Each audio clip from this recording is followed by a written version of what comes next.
So here we are at the boat ramp again. It might be a little bit of a windy day, so I'll speak a little bit more clearly. Welcome to Hanging Out with Popsie Guy. So yesterday I told you that I want to start a new series on financial literacy for our kids. If you're over the age of 60, well heck, even if you're under the age of 60 and you're actually in your Gen Z years, pay attention. This is very important. It's going to be an educational more so than a humorous video from Popsie Guy, because I'm worried about y'all. That's what we say down south, y'all. There's a scam going on that you need to know about. It's called buy now, pay later. More likely than not, if you're in your Gen Z years, you know all about it. So right now I'll speak to the folks my age who have adult kids or who have grandkids starting to grow up in this world. You need to know what's happening. So buy now, pay later, you and I know it as a layaway. If you were putting stuff away at Sears and you didn't have all the money, they would hide it for you in the back room. You'd come in every week, pay a little bit. When you paid it off, you got it. This is the same thing, but with a twist. You're using OPM, other people's money. That's how people accumulate wealth, by the way. Let's not mess around with that. By using other people's money, you can leverage wealth. But if you use other people's money in the wrong way, you will get absolutely destroyed. And I'm telling you now, buy now, pay later loans are going to destroy a whole generation of kids who think that they've got it easy. So I did a video a few months ago about how the baby boomers are making it really hard. They really messed up Gen Z. I think the device that I'm talking into right now, this mobile phone with a camera and a computer, is the one thing that will destroy a whole generation, because it's so easy to do things. You download an app, you put in your information, bang, you're done. You can order tickets to a concert, you can buy a house. Heck, I paid for my car. I bought my car on a phone app. So here's the deal. If you can finance a burrito or a pizza for no interest, why wouldn't you do it? $30 pizza, 4 easy payments of $7.50, no problem, right?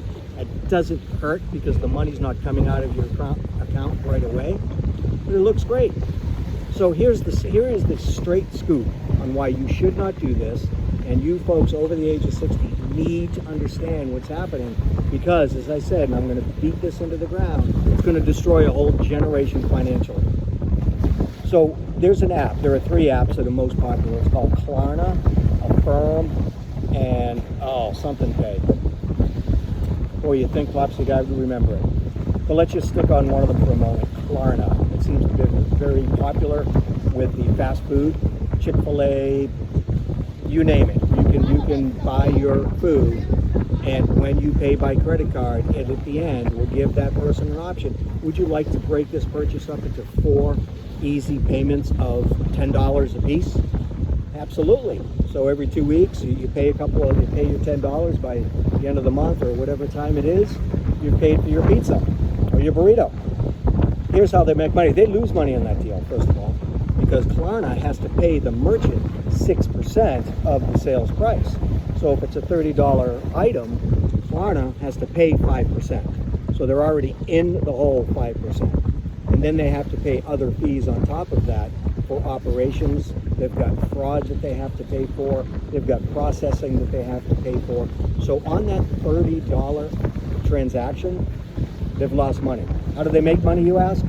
Well, they're betting that your Gen Zer is going to have so many of these payments out there because they're on their phones so much, they buy so much, they're going to lose track of what they've purchased, how much they owe, and as soon as they miss one payment, it goes to an interest rate of up to 36%.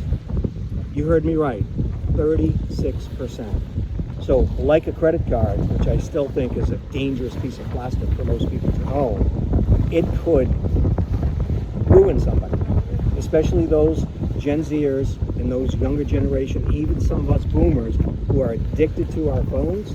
We're doing everything on our phone, and all of a sudden you get an ad that's something really appealing, like a new shirt that you've coveted and you really want.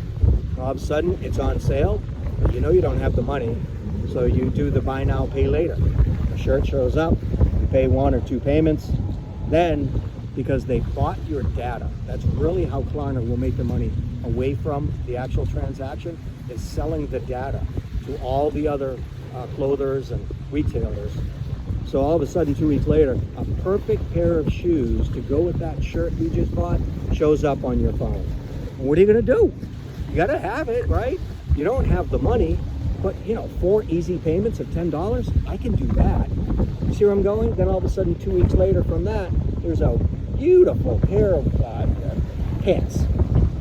Don't I sound like a boomer? Trousers. And they'll look so good with this new outfit. You buy that. I don't have to keep going because you know where I'm headed with this. That's only one person, one account, one situation. Now all of a sudden they've lost track of what they bought. Let's say they're out with their friends one night and they want to look like the big spender, and they wave over and, hey, I'll take the bill for this. And they pick it up, and Klarna is there to rescue them again. This time it's a much bigger purchase. And they reach for their credit card first, and they realize they don't have enough credit left on it, so they're going to use Klarna. You're better off using a credit card if you have no other choice. I'm going to tell you what the choice is in a minute. You already know it. Now they don't have the credit on the credit card. They put it on Klarna. They've got 100 different things going on. 36%, bam, game over. So what do we do? What's our wisdom or advice to these folks? First of all, they're not going to come to you and say, hey, I have a spending problem. But you're going to see it. You're going to see somebody that doesn't necessarily have the money to be dressed as well as they are, or going out to eat, or going to concerts that aren't generally within their price range. Now you know what's happening. They're financing all of these programs in 4 easy payments, and they're getting by them. Here's what we do. When they come to us and say, hey, I'm in a pickle, we help them understand that they first of all have to have a budget, right? Because if there's no way to track your expenses, you're in deep trouble. All of us make a finite amount of money, but for some reason, all of us have an infinite appetite for spending money.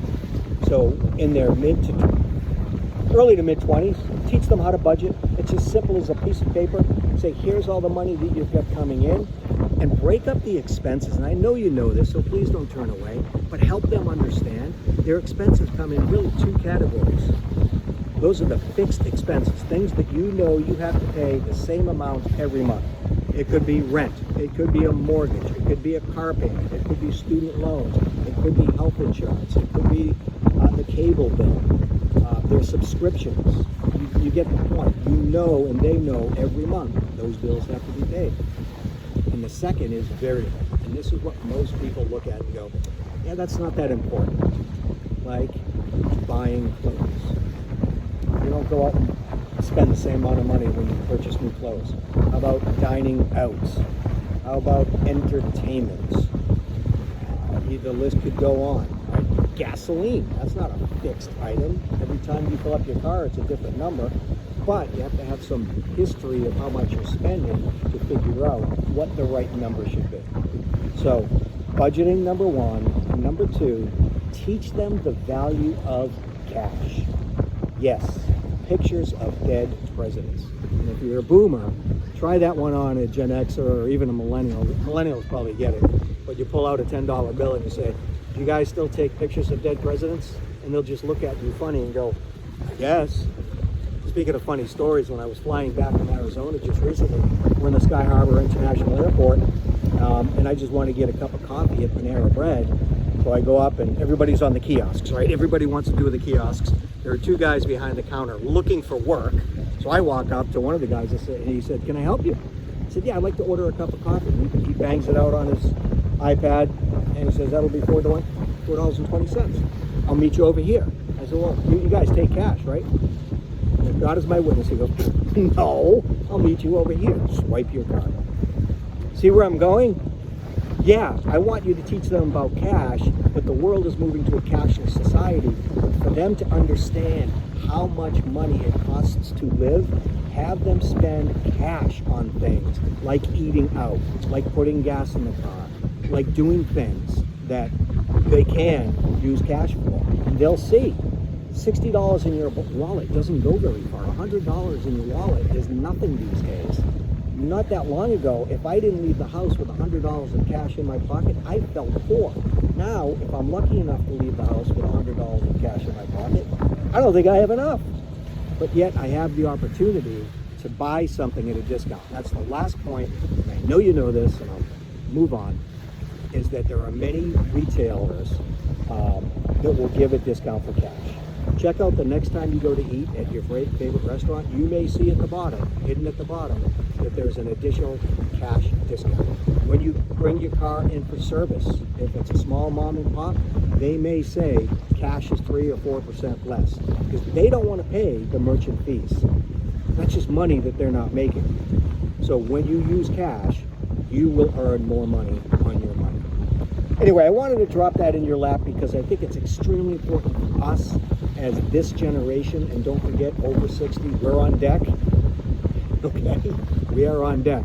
We have got to let the people behind us, our kids, our grandchildren, know the basics of finance. And that, I said this yesterday and I'll say it again, Wall Street is trying to steal your money. If Wall Street invents it, stay away from it or research it. So I asked you yesterday to do homework. I'm not sure whether or not you did. Hopefully this video will be of some value to you. Stay away from buy now, pay later loans. Use cash. If you have a credit card, keep it to one, pay it off. Because interest rates right now on borrowed money, they are making the mafia or money sharks, loan sharks, blush. They wouldn't even charge the interest rate that's being charged people today. So hopefully this was of some value today. Please drop me a comment, like the video, subscribe if you haven't had a chance. Anyway, thank you again for taking the time to hang out, and we'll see you on the next one.